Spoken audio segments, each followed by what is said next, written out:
The worst thing for creative people is to not be creative because they just die. Because it's like maybe you're a tree with a few major branches, you know? That's your personality. So if you're extroverted, man, you can't be cut off from people because you just wither.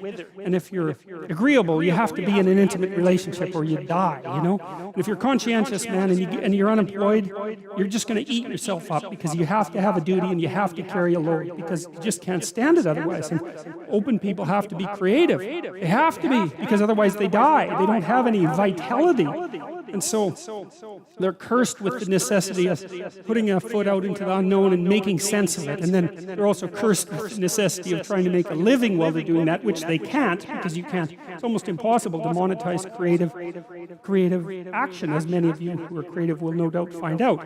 It's very, very frustrating. It's not that creative action is without value, right? Because the creative people are entrepreneurs and the creative people revitalize cities and the creative people make things magnificent and beautiful. You think about what's happened in Europe over the last 1,000 years, say 2,000 years, this amazing, unbelievable collaboration to make things so beautiful that they're jaw-dropping when you walk into them. You think about the economic value of that, right? I mean, I think it's either France or Spain that's the most visited country in the world. It's one of those two. I think there's more tourists in France than there are people most of the time. And part of the reason for that is it's just so damn beautiful. You just can't stand it. And you think, what's the economic value of that? It's absolutely incalculable. And what's interesting too is that you build that beauty in, and then the farther away you get from it in time, the more valuable it becomes, right? Instead of decaying, it has exactly the opposite effect. Its value magnifies. And one of the things that I'm deeply ashamed of as a Canadian is that our sense of beauty is so underdeveloped. We're so primitive.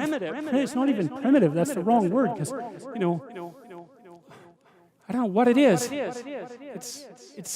It's second rate. It's second rate at least. It's terror too because people are afraid of beauty. But the idea that art is, the conservatives really have a problem with this in particular because conservative people tend not to be that creative. And it's a mystery by temperament. It's a mystery to me because they should be concerned with economic development, and beauty is so unbelievably crucial to economic development. It just yells out at you, you know. So anyway, so that's what artists are doing. And so one of the things I would say is buy a damn piece of art, you know.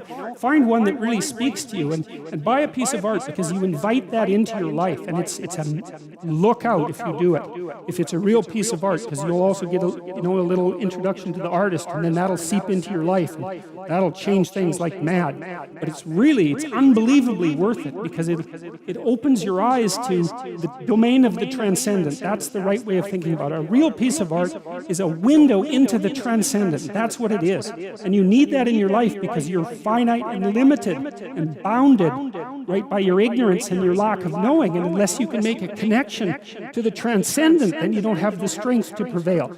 You look at these magnificent cathedrals that our civilization built over the centuries. You know, some of those, they're still building the Sagrada Familia in Barcelona, right? And it's an amazing building. I think it's going to take them like 300 years to build that. You know, people in the Middle Ages, they'd start building a cathedral and they think, oh, we'll be done this in 300 years.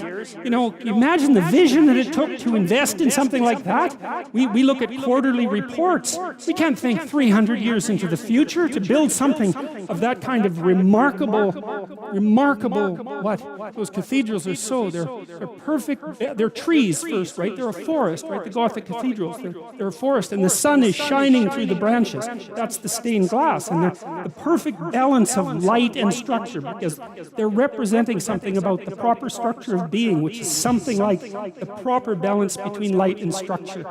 And they represent like the sacred tragedy of mankind. That's why they're in the shape of a cross, and they're open to the sky. That's why they have a dome, and they're full of gold.